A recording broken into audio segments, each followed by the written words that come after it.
Hey guys, I'm going to try to make this a very quick video, but as I'm growing and as Naturally Divine Products um, is reaching new audiences, we continue to get the same questions over and over. So I believe I'm going to make short videos and put them all together so that they're easy to find and I can share a link and I won't have to keep repeating myself. But I keep getting asked, how are our products different from what's currently on the market? Naturally Divine Products is different from what's currently on the market because our products are designed to heal. In my research with herbs and formulating something to help my own condition, I came across the fact that a lot of the problems from our hair stem from our skin. Now, I know a lot of dermatologists, specifically the ones that specialize in hair loss, they tell you that these conditions are irreparable, or they say you're going to have to do XYZ for the rest of your life in order to get your hair back. They want to inject you with all kinds of chemicals that contain toxic substances. Even if it's in small amounts, if you're continually being injected with these chemicals and steroids and things to try to fix whatever is going on,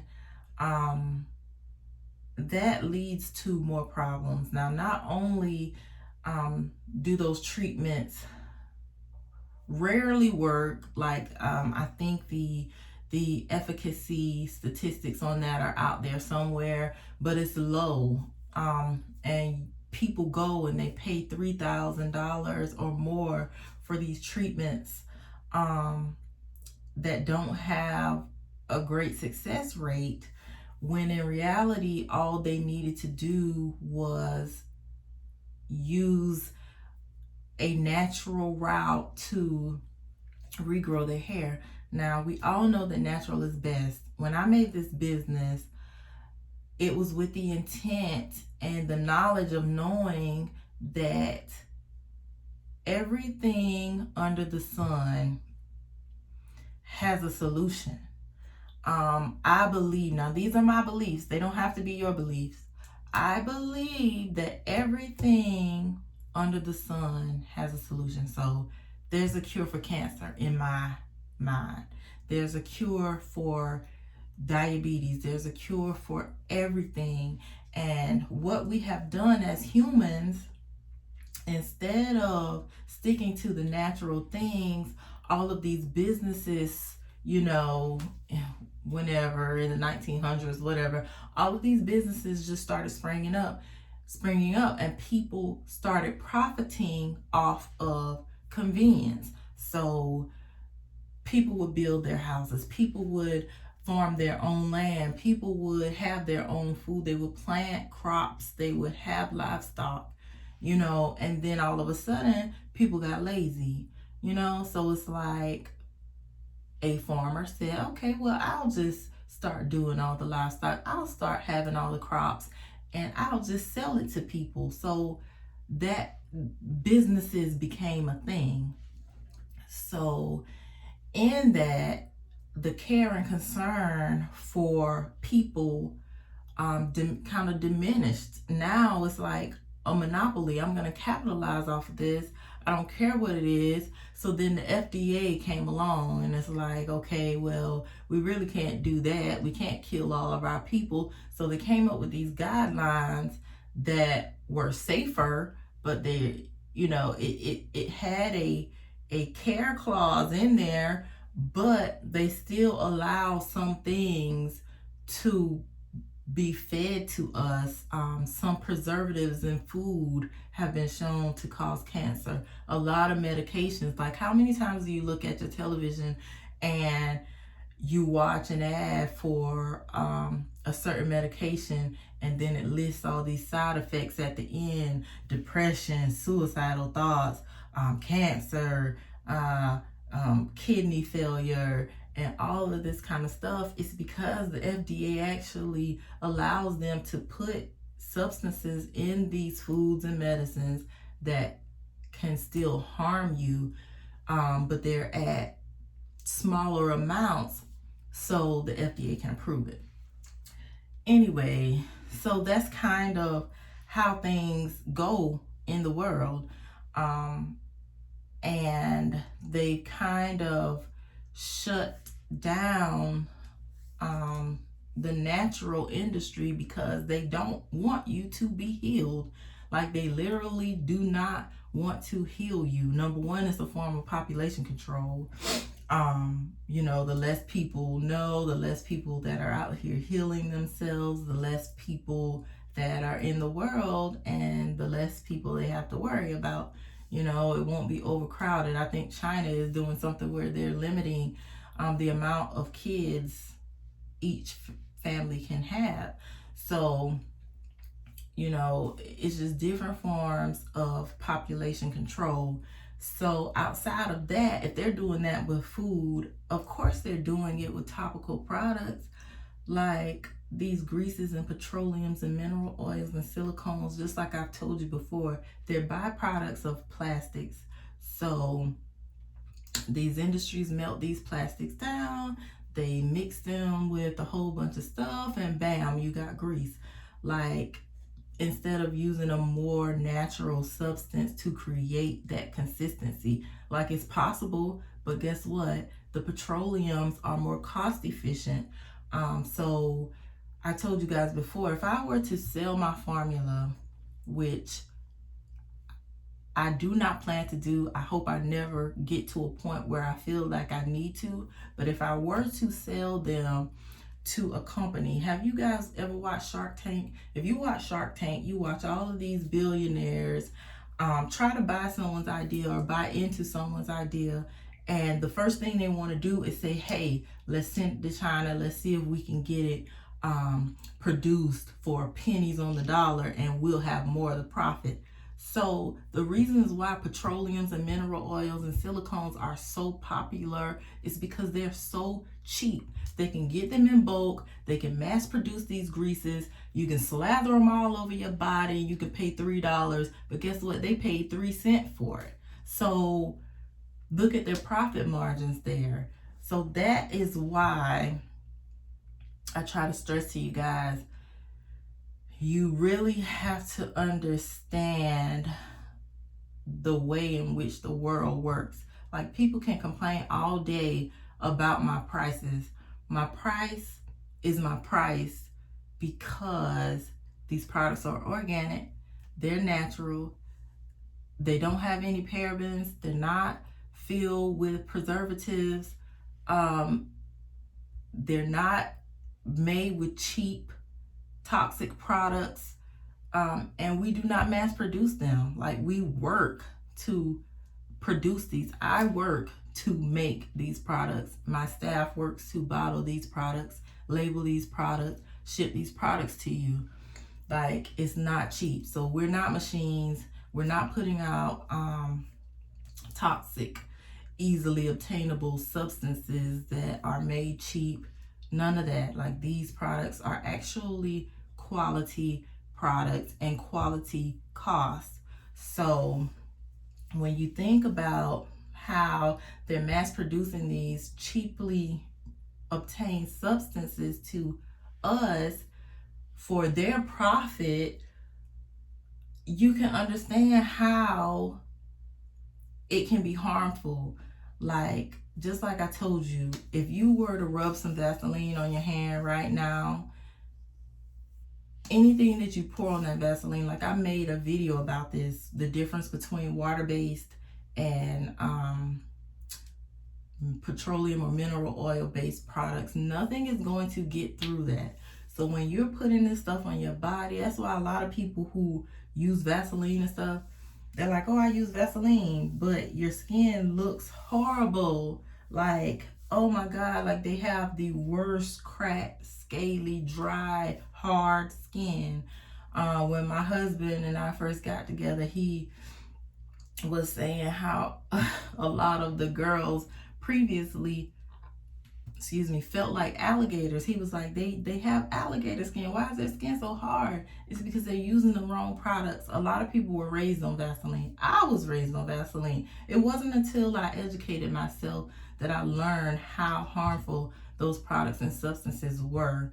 And then in like 2014, 15, I went on a journey to heal myself from head to toe, inside out. And I did cleanses, and I did detoxes, and I started eating better, and I felt better. I was healthy, I was slim. Now I'm back on all of this fast food and stuff. They use sodiums. Like, I don't even cook with sodiums. I cook with Himalayan pink salt. So it's a monopoly. Their goal is to capitalize and to make as much with as little of an investment as possible. But we are not like that. We invest good money in these quality products so that we can deliver quality, safe, healthy products to you. Like even the baby oils and everything, like everything that you've ever used out of a store, just look at it in disgust. Like most of it. Now things are trying to get better and people are labeling their things as organic. Are they really organic? I mean, we may never know, but you'll know by how your skin feels, how your body feels, how your hair feels. You'll see your scalp start to go in a better, healthier direction. Just like a lot of our customers have skin conditions in their heads, skin, eczema, scalp psoriasis, and all these other kind of things. It's from the things we've eaten and we've put on our bodies for years. And I was talking to a young gentleman in a group, and he was saying that dermatologist told him that his situation was internal. There are very few situations with hair loss that are internal. A lot of our customers come here and they give us a try anyway, even if, they've been told their situation is internal, and guess what? Their hair grows back. You know why? Because it's not really internal. For the most part, it's an external problem. It's a scalp condition. It's a scalp fungus. It's a scalp mold. It's scalp mites. It's scalp clogged follicles. It's just a variety of different scalp conditions that actually need to be eradicated. So before you go do anything extreme with a dermatologist, like why would you say, okay, well, I'm gonna go spend $300 at a dermatologist first before I try something natural? I know you would try something natural first to see if that works, and then if that doesn't work, yes, go to a dermatologist.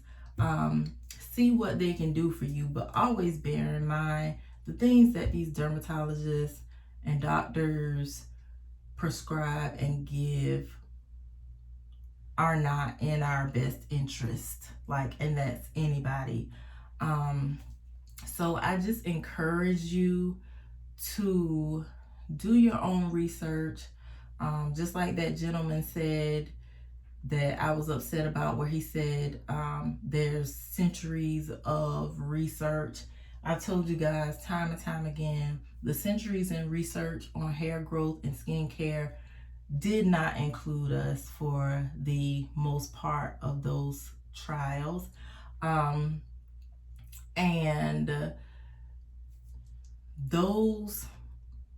that research did not include much natural substances. These people were in labs creating things, trying to copy genetic code and things like that, and recreate and clone natural substances instead of actually going out there and doing the work and obtaining the substances to use without altering them. So I hope this video makes sense. Just like I try to tell you guys all the time, it's a whole lot. And once you go down this rabbit hole, your eyes are open to a whole different ball game. Like, you're like, oh my God. Once you see that once you see the greed of the world that we live in, you can understand better why what we thought was best for us is not best for us. So I hope you guys give it a try. I hope you can understand what I'm saying and if what I'm saying makes sense. If it doesn't, just let me know in the comment box. But the major cause of hair loss and scalp conditions are, and this is a fact, I don't care what anybody says, don't debate me on this because I know what I'm talking about.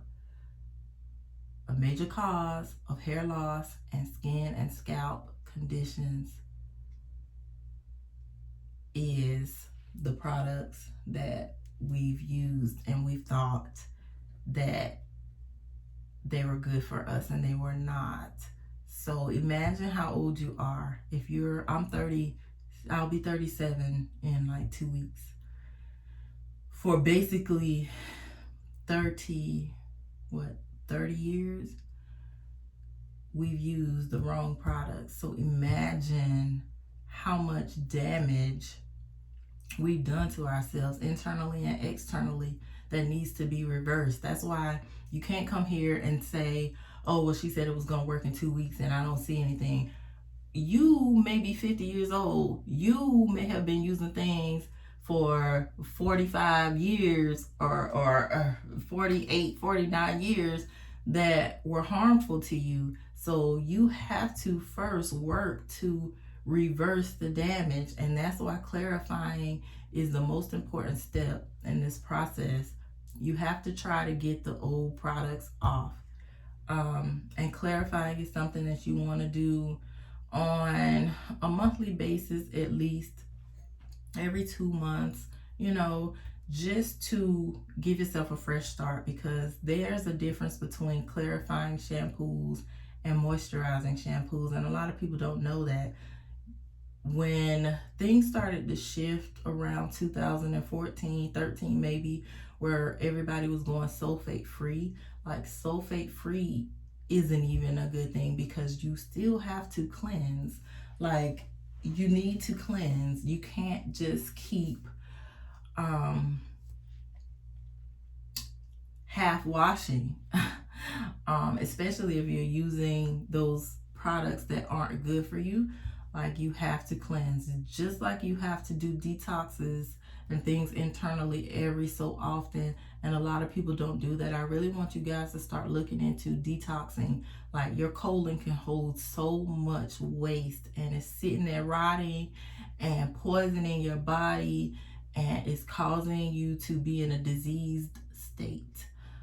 So I want you guys to start looking into better health methods and like literally taking care of yourself. When I get time, I'm going to try to like lay all of this out internally and externally in some kind of form or fashion so that the information is easily accessible. But just remember, these big corporations don't care about you. All they care about is the money. So I'm out here caring about you guys. Like, I'm trying to help you guys. I'm trying to help you guys heal. I'm trying to help you guys live longer. I'm trying to help you guys have more energy and stamina and just a positive attitude for yourself and your family, because these medications and these foods have a lot of us depressed out here, and we don't really know. It's just like a whole conglomerate of all kind of things that are going on in our bodies, and it's because of what we're consuming and what we're putting on it. But like I said, they don't care about you. I do. So I have no reason to take advantage of you. I don't have to get on here and I don't have to make these videos. I could sell your product. Whoever bought it, and whoever didn't. and, you know, go on about my business. But that's not me. I genuinely care about you. I genuinely care about your health and your success with our products. And even if it's not with our products, even if you never use a thing I sell, I still care about your health, because you deserve to live your best life. All right, guys. Bye.